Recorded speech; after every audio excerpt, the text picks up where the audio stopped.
Tingnan mo kung gaano kaitim na kaitim ang tubig na to. Daan-daan talaga. Tingnan mo kung gaano siya kapula. Ano yon? Astig mga pare. Nakalimutan ko na to. Taray niya oh. Saan galing? Di ko alam ilang betta fish yan, pero ang dami. Tingnan mo mga kuko nung isa at lahat ng ulang. Di pa ako nagkaroon yan. Unang beses ko to. Wow. Oh. May nakuha tayo. Tingnan mo. Tingnan mo yan. Nakuha ko siya. Kamusta BFF Nation? Welcome back sa isa na namang astig na video mga tol. Ngayon, magpapalabas tayo ng tubig mula sa isa sa mga pond sa property ko na 6 na buwan ko nang hindi ginagalaw mga tol. Alam kong gustong-gusto nyo ang mga video na ganito kung saan pinapalabas namin ng tubig sa mga pond namin dahil kilala nyo kami. Palagi kaming namimingwit, bumibili ng mga astig na gamit, palagi kaming naglalagay ng isda sa mga pond namin. Habang tumatagal, di na namin namamalayan ng mga isda roon at nakakabuo na kami ng kakaibang populasyon ng misteryosong isda na nakakalimutan na namin. Kaya tuwing nilalabas namin ng tubig matapos ng ilang buwang paglalagay ng isda, tuwang-tuwa kami makita silang buhay pa kahit matagal na. Gaya ng sinabi ko mga tol, yung pond na papalabasin natin ng tubig na yon, 6 na buwan na yon doon.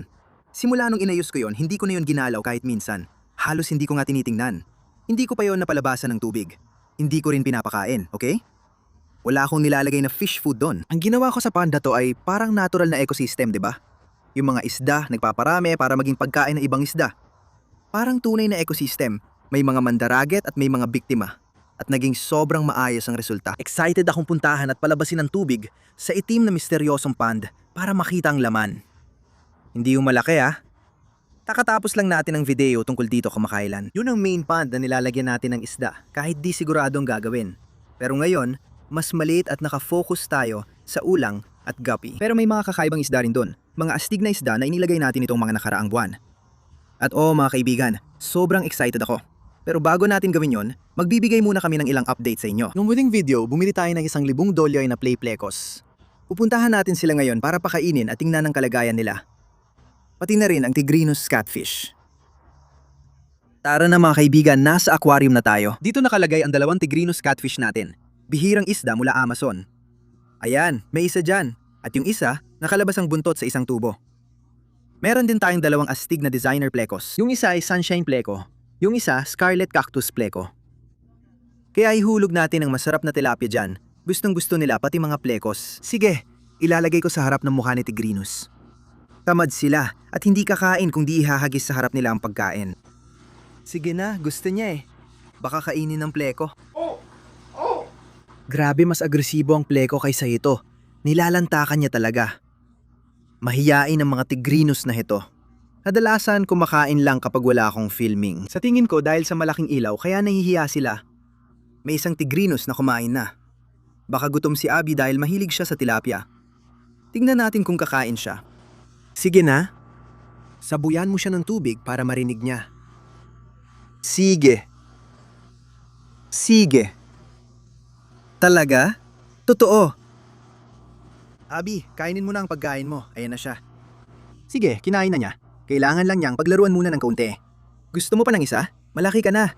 Tara na, lumalaking bata. Umabot ng 5 talampakan ang laki ng mga to. Oh, ayan. Gusto mo? Punitin mo. Hawakan at punitin. Ayan na siya. Sige. Tama na ang pagpapakain na yon. Diyos ko, nakalimutan kong ipakita.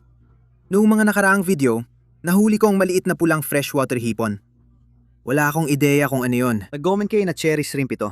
Noon, wala akong alam sa mga ganyan, pero na-obsess ako sa hipon. Tanungin niyo si Helen, girlfriend ko. Lagi ko yung pinag-uusapan, di ba? Hindi siya tumitigil kakakwento tungkol doon. Mahal na mahal ko ang mga hipon ko. Kaya gusto ko magtayo ng maliit na planted tank para sa kanila.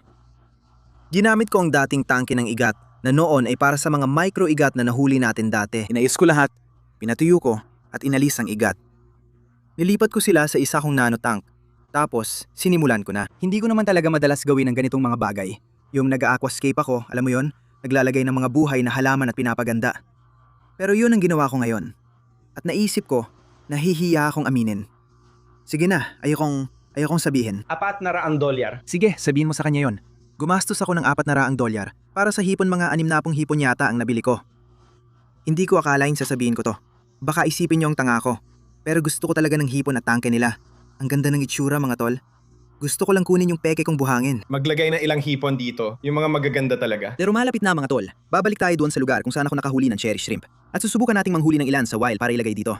Sa tingin ko, ang astig nun. Kung gusto nyong makita yon, sabihin niyo lang sa akin. Ito yung mga palakang galing sa Asian food market na sinasabi natin. Ayan siya. Hindi sila umaalis dito sa lugar na to. Tignan mo. Ayan siya, nandyan lang. Tinititigan niya ang tatay niya. Kaya mga tol, may exciting din akong balita. Bukas, sisimulan na natin ang paggawa ng fish room ko, yung fish shed ko. Parang nasabi ko na ito dati at mangyayari na bukas. Dito sa gilid ng bahay ko, magtatayo tayo ng fish shed para sa maraming aquarium. Exciting ito dahil pwede nating ilagay kahit ano at magkakaroon tayo ng maraming aquarium. Kung excited kayong pumunta, mag-like na kayo. May dala akong pagkain para sa mga tilapia at pakakainin natin ang mga predator bago simula ni Drain ang itim na pond. Naglagay din ako ng mitocyclids dito. Okay naman sila at inalis ko dahil binubugbog nila ang Oscar.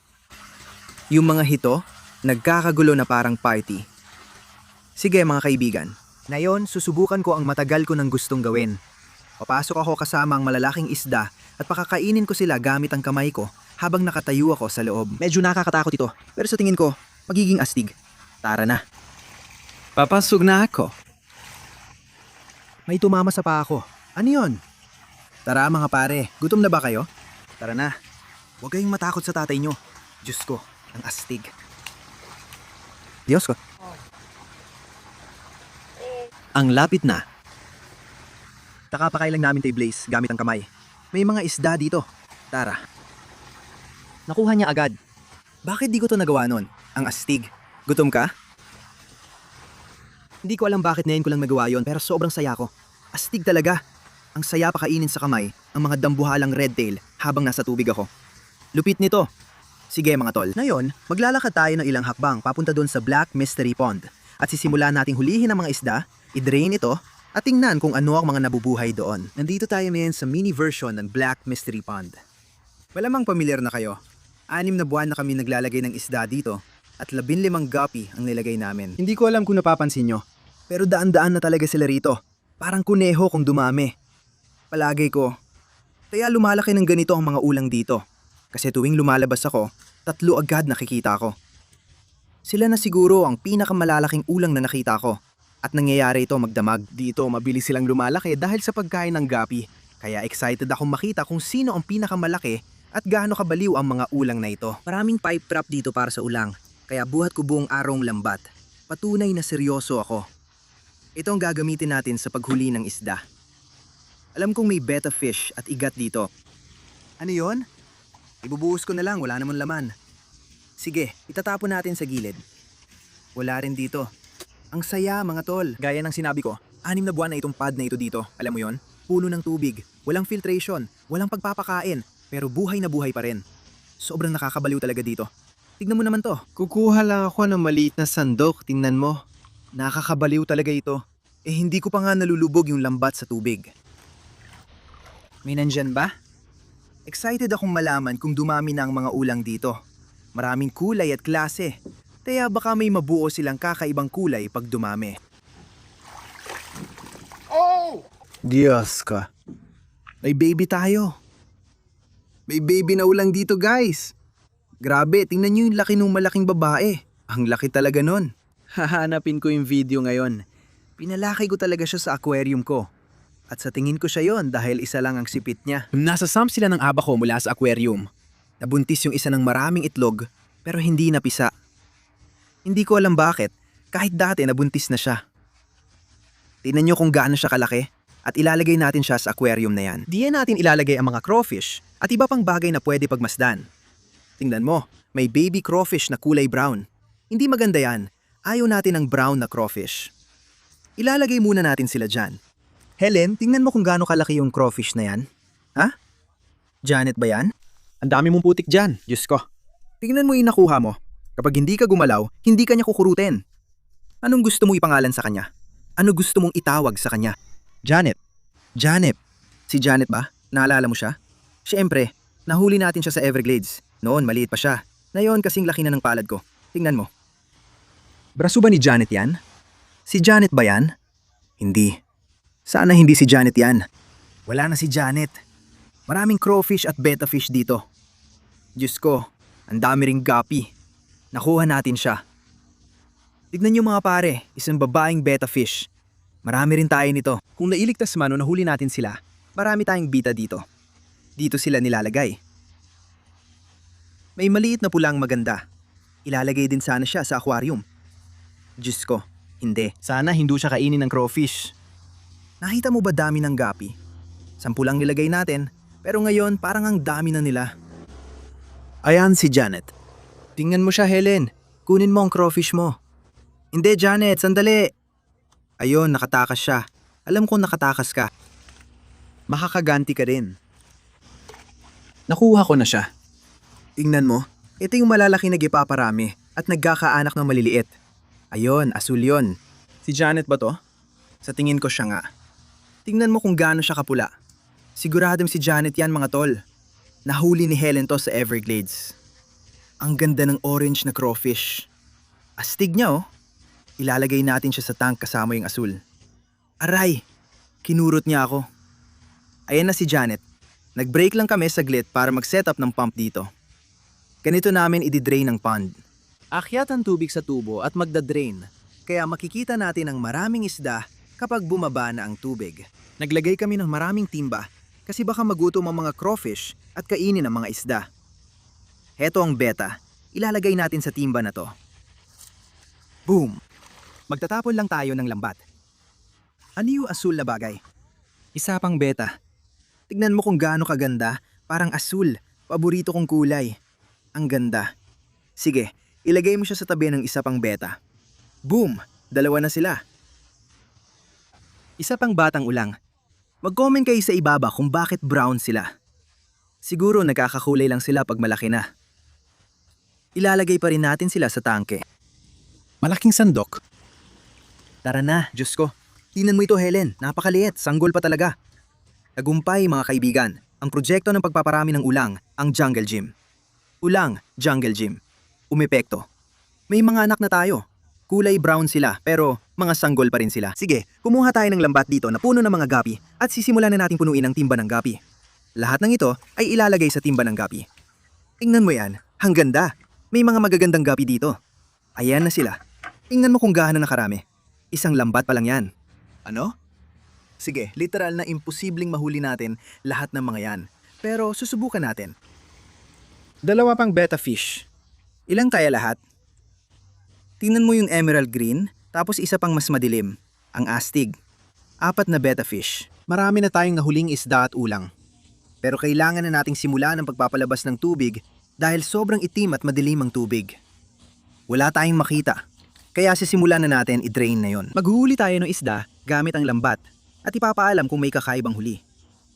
Babalik kami kapag mababa na ang tubig para mas madali manghuli. Tara na, handa ka na ba? Oo. Gumagana na. Ano yon? Sandali. Ang dami nating nahuling isda sa lambat. Tingnan mo, Plati. May gurami pa. Astig nito mga tol. Nakalimutan ko na to. Naalala ko nilagay natin dito ang gurami at Plati. Ang gaganda nila. Oh, kita nyo mga tol. May astig na isda dito. May mga bagay pala akong nakalimutan. Sige, tuloy pa tayo sa pagsalok. May nakita akong betta fish. Tingnan mo, buntot niya. Ang ganda niya. Nakuha kita. Nakuha ko siya. Tingnan mo yan. Seryoso ka ba? Isa pang brown na ulang. Ang ganda ng beta. Nakalimutan ko na lahat. Tingnan mo yan. Ang ganda. Nagbibiro ka ba? May isa pang betta fish. Halika. Nakuha ko ba siya? Oo, ang ganda nito. Tingnan mo ang asul. Hindi ko alam kung ilang betta fish na yan, pero ang dami na. Bumaba na ng husto ang tubig. Mga 30% na siguro ang nabawas. Sige mga tol. Mas mababa na ang tubig ngayon, kaya kita agad ang ilalim. Habang pinapalalas ko ang tubig, naalala ko na may nilagay tayong sobrang bihira, mahal, at astig na isda dito mga 1 linggo na ang nakalipas. Gusto ko talaga siyang mahuli para may lagay sa aquarium ko. Ang astig ng isdang to. Excited na akong ipakita sa inyo. Magugulat kayo. May nakita rin akong malaking ulang. Susubukan kong hulihin gamit kamay ko. Handa na ba kayo? Nakuha ko siya. Huwag mo akong kurutin.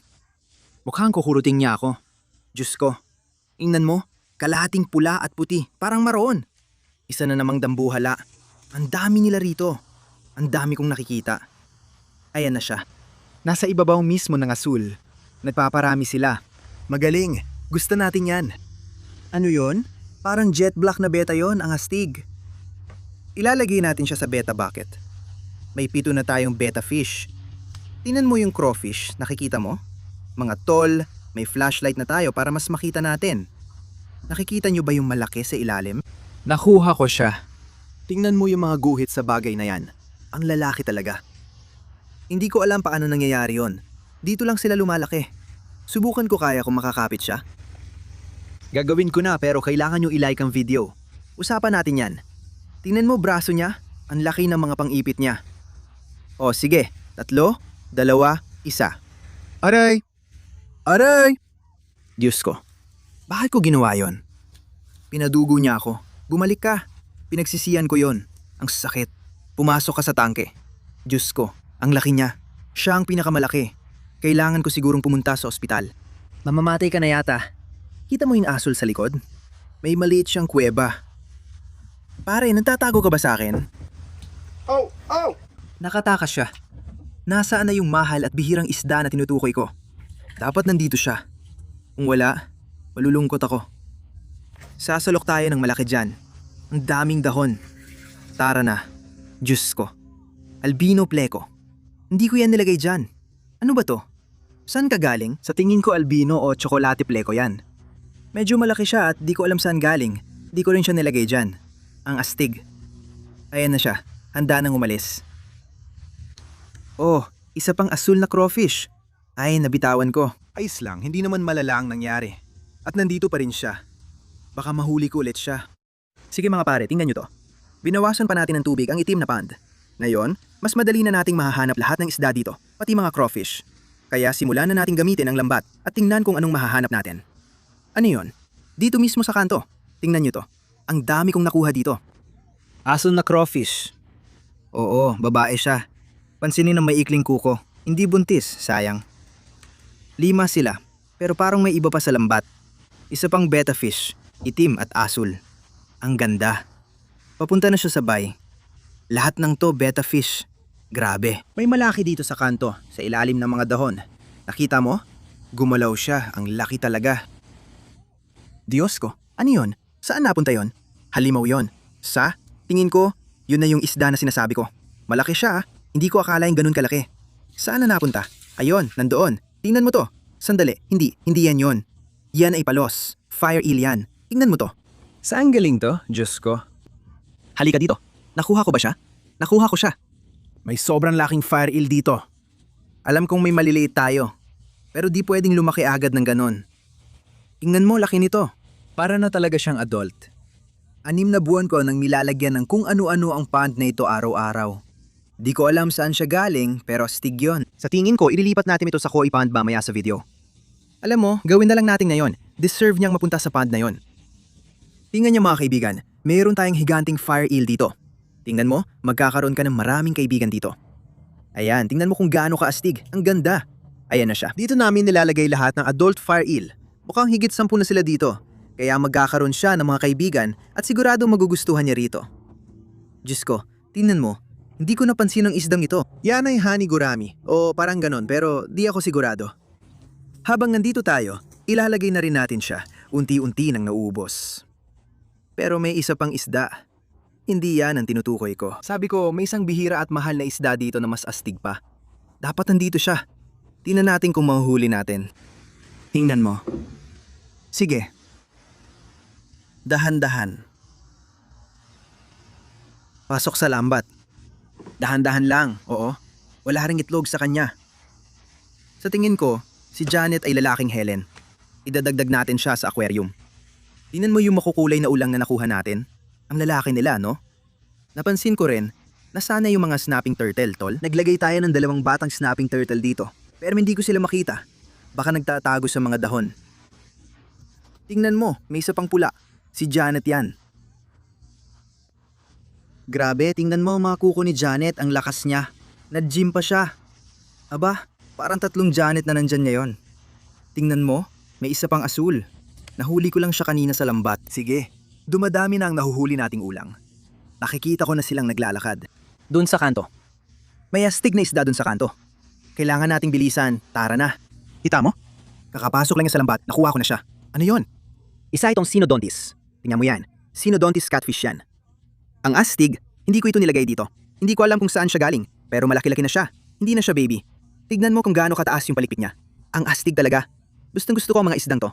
Ilalagay natin siya sa betta bucket. Ayaw kong kainin siya ng crawfish. Tignan mo tong isang to. Dalawa sila. Tignan mo, gumagalaw na sila ngayon. Naghapanik na sila. Parang ano nangyayari? Tignan mo yan. Puti yan. Hindi ko alam kung nakahuli na tayo ng puti dati. Pero may isa pa tayong puti. Isa pang asul. Idadagdag natin siya. Ayan na, isa na. Ayan na, dalawa na. Tignan mo yan. Ang astig talaga. Tignan mo silang lahat. Sana hindi ko naupuan yung isda. Kagaya ng sabi ko, may isda dito sa kanto. Tara na. Nakuha ko ba? Uy, nakuha ko. Ano to? Isa to sa mga to. Astig mga pare. Kung naalala nyo tong isda, dati namin nilagay sa koi pan pero palaging pumapasok sa filter, sa skimmer. Akala ko okay na siya rito. Sabi nyo parang bumblebee catfish siya. At di naging okay sa koi pond. Kaya dito na lang siguro namin siya iiwan. Maayos na maayos siya rito. Subukan natin sa kanto. Di pa tayo nag-net dito. Grabe. Tingnan mo yung isda na yan. Ano yon? Ang lupit nito. Wala talaga akong ideya kung ano yon. Parang seryoso. Hindi ko alam kung anong klaseng isda yan. Tignan mo yung kulay niya. Mag-comment sa baba kung alam nyo ang pangalan ng isda. Gusto na nanay ko ng magandang isda. Dalhin natin to sa nanay ko. Sa huling video, humihingi siya ng magandang isda. Binigyan ko siya ngayon. Sabi mo gusto mo ng magandang isda para sa aquarium. Binigyan kita. Ano? Anong nakuha niyo dyan? Tara, ipapakita ko sa'yo. Dati nagreklamo ka na walang magandang isda. Pero ngayon magaganda na sila. Hindi pa raw sapat. Talaga? Sapat na ba ang ganda nito? Gusto ko yan. Tingnan mo kung gaano kaganda ang isda. Gusto mo ba, ma? Oo. Ano? Ano yon? Gusto ko ng maganda. Gusto ko ng asul.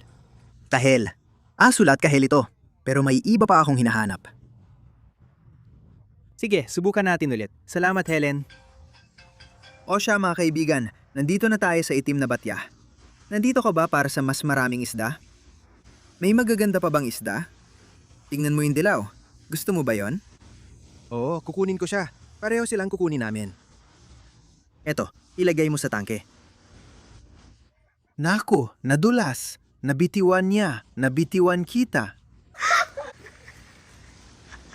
Maghahanap pa kami ng isda.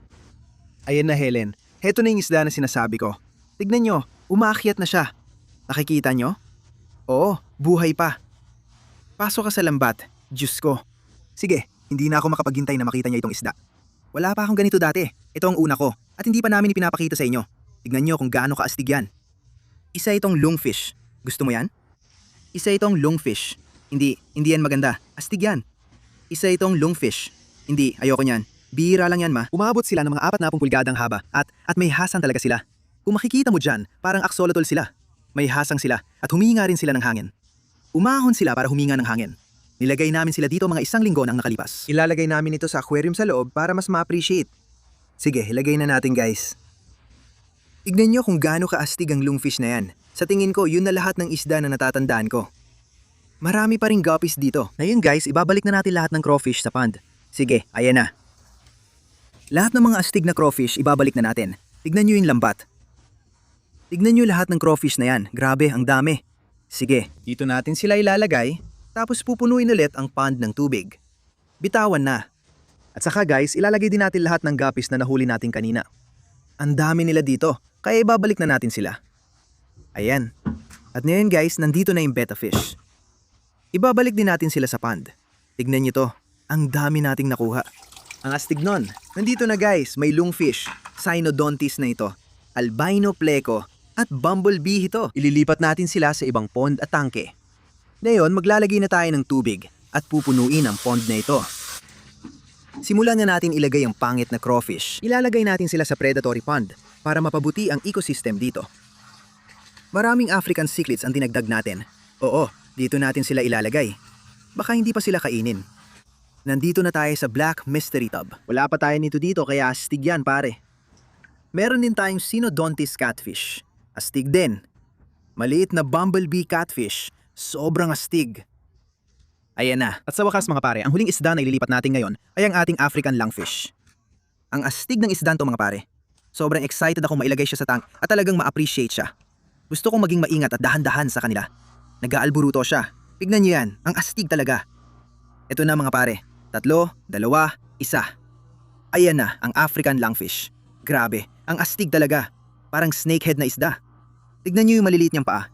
Naglalakad siya sa ilalim. Sige. Gaya ng sinabi ko, lumalaki talaga sila ng malaki. Mga 40 pulgada. Kaya dito muna natin siya palalakihin. At kapag lumaki na talaga siya, sana may malaki na tayong tank noon. O kaya ilalagay natin siya sa isa sa mga pond. Pero ang astig talaga mga pare. Mag-comment kayo ng pangalan para sa lungfish na yon. Ayos mga pare, ang lupit nun. Dinadrain na natin ang Crawfish Jungle Gym. Mini version ng Black Mystery Pond. Kung gusto nyo pa ng ganitong video, like at subscribe lang. Kita-kits sa susunod. Peace out.